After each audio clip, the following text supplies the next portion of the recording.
News One Express. Mayiladuthurai நகரில் வண்டிக்கார தெருவில் பிரசித்தி பெற்ற பிரசன்ன மாரியம்மன் ஆலயம் அமைந்துள்ளது. இவ்வாலயத்தில் ஆடி கடைவெள்ளியை முன்னிட்டு தரைக்கடை வியாபாரிகள் இணைந்து நடத்திய 44ஆம் ஆண்டு பால்குட திருவிழா இன்று நடைபெற்றது. முன்னதாக காவேரி ஆற்றங்கரையிலிருந்து மேள வாத்தியங்கள் முழங்க பச்சைக்காளி, பவளக்காளி ஆகிய வேடங்கள் அணிந்து கலைஞர்கள் நடனமாடிச் சென்றனர்.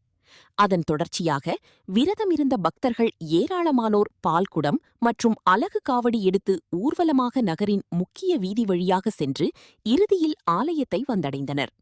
மேலும் சுவாமிக்கு பக்தர்கள் எடுத்து வந்த பாலினை கொண்டு சிறப்பு அபிஷேக ஆராதனை நடைபெற்றது.